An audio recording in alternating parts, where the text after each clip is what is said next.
Eel Creek Manor. People say it's the most haunted spot in Washer, Illinois. It sits up on a hill next to Eel Creek. This old, beat-up Gothic house is where all sorts of ghost stories come from.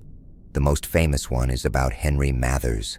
Henry Mathers came from England and built the place in 1864 after moving from Europe. Word was he got rich from a successful farm, but the stories say he made a deal with the devil.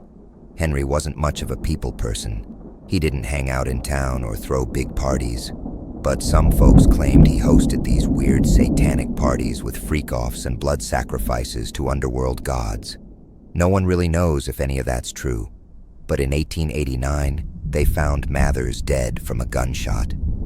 He killed himself before he could go to trial for when this little girl, Abby McBride, went missing. They found her body with her throat cut, tied to a post. Ever since, the house has been empty, except for those ghost hunters and psychics who visit every so often. My buddies, Daniel Francis and Philip Wallace, had been hooked on this house for ages. Now that we were 15, we thought it was time to see if the ghost stories were true. So, the three of us met up in the field near the manor and headed into Eel Creek Manor together. Inside, everything was dusty, and it smelled like mildew and dead rats. We even found old stuff from past investigations, busted-up cameras, a dead EMF reader, and some crucifixes sitting on shelves and in corners. For the first half hour, nothing happened. Instead, I got the feeling someone was watching us. "Oh, crap," Philip mumbled to himself. "Hey, Denny," he said to me. "I think I found you a girlfriend." I walked over to where my best friend of 12 years had moved when he began examining whatever he was on about. On a bookshelf with old medical books was a picture of a naked woman. It was hard to see because it was an old black and white photo, but she looked like blood running down her shoulders and chest, all the way down. She had a goat's head on her head, the tongue hanging out. She was very attractive, I must admit, despite the weird goat head. "Shut it, Phil," I said, annoyed. He always had a weird sense of humor. "I'm serious, dude," Phil said with a smirk. "She has that weird vibe. You know it would be good." "Like you'd know, Mr. Virgin," I joked. "Both of you, shut up," Daniel said loudly. I didn't even see him standing there until he spoke. "Did either of you see that?" "See what, oh Danny boy?" Phil asked, trying to sing. The pipes are calling." Daniel poked Phil in the ribs, and Phil tried to punch him back, but Danny dodged it. "Phil, seriously, did either of you see that?" I swallowed hard. Danny wasn't one for jokes like this. "See what, Dan?" I asked. He paused. "I thought that woman in the picture winked at me."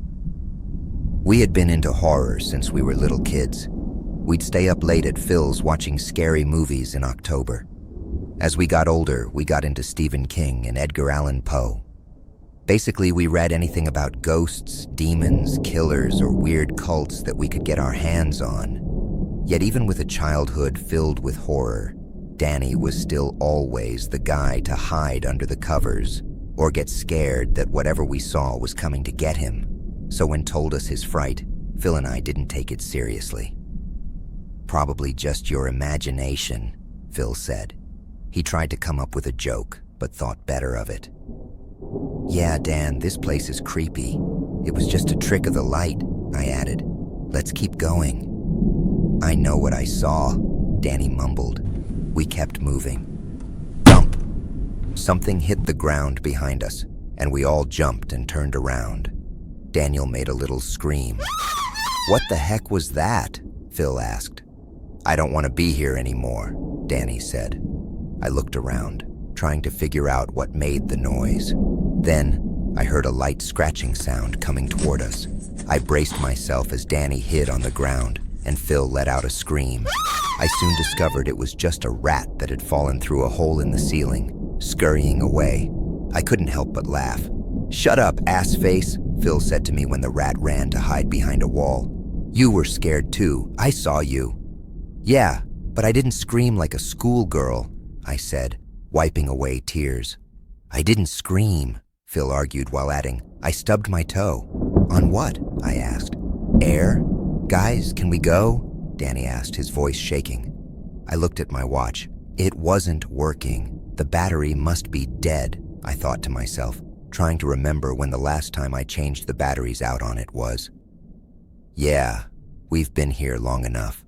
Let's go back to my place for a movie and some pizza, I said.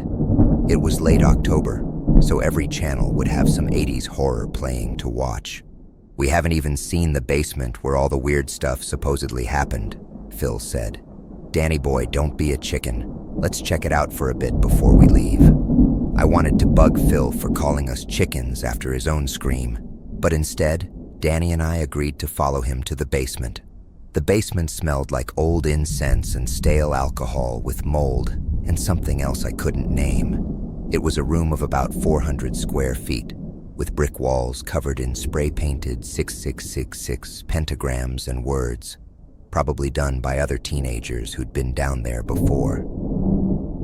At the front of the room was an old desk with a half-melted candle and erotic images carved into the wood. A post with rusted metal shackles sat in the middle. Man, Phil said, imagine doing it with like 12 chicks at once down here. Ignoring Phil, I looked at the post. It was green with mildew in some spots, but others had dark brown stains.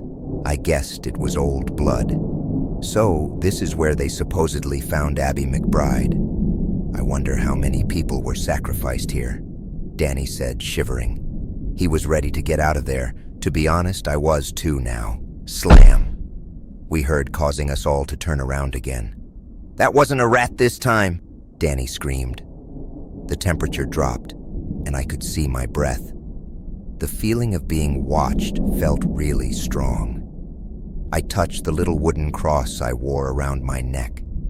It was a gift from my aunt when I got my first communion years ago. She had passed in a wreck, so I couldn't stand to let the wooden cross sit in my drawer anymore. It was like a safety blanket. Who's there? I asked. Our flashlights went out, and then we heard wicked laughter behind us. No, please, a woman screamed to our right. Don't make me, I don't want to. The laughter went on. No, no, a man screamed from the darkness to our right, and we heard a ripping sound over the laughter. I want my mommy, a young girl with an Irish accent said right in my ear, causing me to bump into Phil. A glowing green figure appeared in front of us, behind the podium. Like what you see? The figure asked with a British accent. All around in the same green glow, we saw a freak-off happening. People in old clothes ripping their clothes, pouring blood on themselves and doing awful acts. It was disgusting, but also kind of interesting. I wanted to join in, but didn't know why. Ah, the figure said. He had black hair and dark eyes with bags around them. He wore a gold decoration with a red jewel around his neck. One of you wants to join the ladies. The figure looked right at me. I'm surprised it was Mr. Dennis and not Mr. Philip that talked so much about losing his virginity 2 years ago. But of course, you are too afraid to even kiss a girl. Don't you, huh? The ghost of Mathers said. He turned to Danny. And you, Mr. Mathers, spat the words out. Don't think I don't see that wet spot in your pants. You pissed yourself like an infant. Do you think he'll use the belt or his cane to lash your back when he sees? The spirit turned his attention back to us. Didn't you ever wonder why the fool was afraid of his own shadow? The kid's father has ensured that his son will never live another day without his stamp of disapproval. He laughed really loud. Shut up, I screamed. You have no power over us. Oh, but I do, the ghost said, as the freak-off still continued. I know your secrets. I know that you have a desire, more an obsession to party. You'd hide it as best you can. And you, Philip, Phil jumped when he was addressed again. As I said, I know your little self-consciousness. Should we tell them about how you had the opportunity to kiss Sarah Pulsifer months ago? But you peed your pants? And you, the pussy willow with the scars covering your back, you're just too easy. However, I can make it go away, boys. All you have to do is join them, the ghost said, as 3 women stood up from the freak-off and invited us. They could be yours. Any woman of our congregation is yours. Philip took a step. No! I screamed and pulled the kid by his shirt so hard that he fell to the ground. Get off of me, Dennis! Phil screamed. Mathers stood silently as Danny stood quietly on the opposite side, crying. Let me join them! I can't stand being such little bitch around girls anymore. He's just telling you things you want to hear. It's a trap, you idiot, I shouted back. I will give you 3, all that you want, Cromwell said calmly.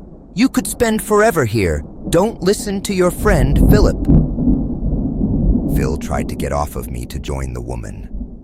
Mathers laughed really loud. It seemed to echo through my head. I elbowed Phil in the stomach, causing him to fall back and gasp for breath. I grabbed the cross around my neck and held it up to Mathers. You leave us alone, in the name of God.